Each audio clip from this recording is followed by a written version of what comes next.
Actor Ravi மோகன் மற்றும் அவருடைய மனைவி ஆர்த்தி ரவியோட விவாகரத்து வழக்கு ரீசெண்டா சென்னையில உள்ள குடும்ப நல நீதிமன்றத்துல நடந்தது. இதுக்கு போன ரவியும் ஆர்த்தியும் நீதிபதி கிட்ட தங்களுடைய வேண்டுகோளை வச்சிருக்காங்க. அதுல இப்ப யாரும் எதிர்பார்க்காத வகையில ஆர்த்தி ரவி கிட்ட ஜீவனாம்சம் பணம் மாசம் 40 லட்சம் கேட்டதாவும், மேலும் தங்களுடைய 2 பசங்களையும் ரவி தான் பாத்துக்கணும்னு ஆர்த்தி சொல்லிட்டதா சொல்லி இந்த ஒரு விஷயம் தான் இப்ப சோசியல் மீடியால வைரலா பேசப்பட்டுக்கிட்டு வருது. இது ஒரு பக்கம் இருக்க, இன்னொரு பக்கம் ரவியும் ஆர்த்தியும் இப்படி இந்த அளவுக்கு வந்து நிக்கிறதுக்கு காரணம் சிங்கர் கெனிஷா தானு சொல்லி இப்ப பலரும் கோவப்பட்டு அவங்களை கண்டமணிக்கு திட்டி அவங்களுக்கு டிஎம் பண்ணிக்கிட்டு வராங்க.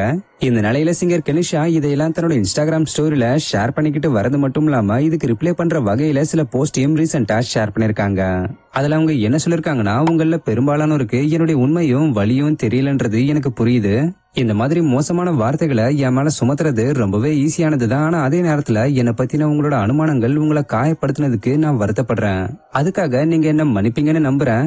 நான் எல்லா கடவுளையும் வேண்டிக்கிறேன், சீக்கிரமே ஒரு நாள் உண்மை வெளிவரும், அதை நீங்க பாப்பீங்க. நான் ப்ராமிஸ் பண்றேன், அந்த ஒரு நாள் நீங்க சொல்ற எதையும் நான் தடுக்க மாட்டேன். ஒருவேளை நான் தப்பான ஆளா இருந்தனா என்னுடைய சட்டத்தாலையும் கோபக்கார மக்களாலையும் தண்டிக்கப்படுறதால நான் மகிழ்ச்சி அடைவேன். அந்த நாள் வர வரைக்கும் வெறுப்பில்லாம ஒரு கணம் என்ன சுவாசிக்க அனுமதிக்க முடியுமா? நான் என்னுடைய கமெண்ட் செக்ஷனையும் ஆஃப் பண்ண மாட்டேன், தூரமா ஓடியும் போக மாட்டேன். யாருக்கிட்டையும் நான் எதையும் மறைக்க வேண்டிய அவசியமும் இல்ல. என்னுடைய செயல்களை கேள்வி கேட்க உங்களுக்கு உரிமை இருக்கு, ஆனா அதை என்னுடைய முகத்துக்கு நேரா வந்து கேளுங்க. நான் உங்க ஒவ்வொருத்தருக்கிட்டையும் என்னுடைய பக்க கதைய மகிழ்ச்சியோட பொதுவுல சொல்றேன்.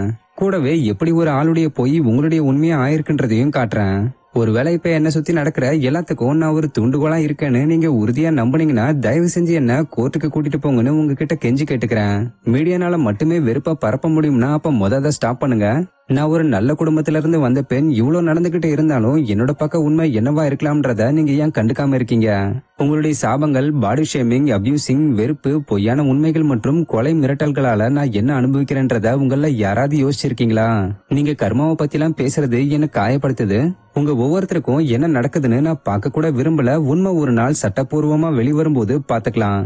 நீங்க எனக்காக இந்த பாதையை சூஸ் பண்ணிருக்கீங்க. நான் உங்களுக்கு நம்பிக்கையை தரேன். நான் எல்லா மக்களையும் சரணடைறேன். அவங்க என்ன செஞ்சாங்க, எவ்வளவு வழியா அவங்க எனக்கு ஏற்படுத்திருக்காங்கன்ற உண்மையை தெரிஞ்சவங்க கிட்டையும் கூட சரணடைறேன். உண்மையை வெளியே கொண்டு வாங்க. ஏதாவது ஒரு பரிமாணத்துல நான் தப்பு செஞ்சிருந்தா என்ன எரிச்சிருங்க, இல்லனா உங்ககிட்ட என்ன அழைச்சுக்குங்க. நான் சரணடைறேன். ஓம் நம சிவாயான்னு சிங்கர் கெனிஷா அழாத குறையா பேசிருக்காங்க.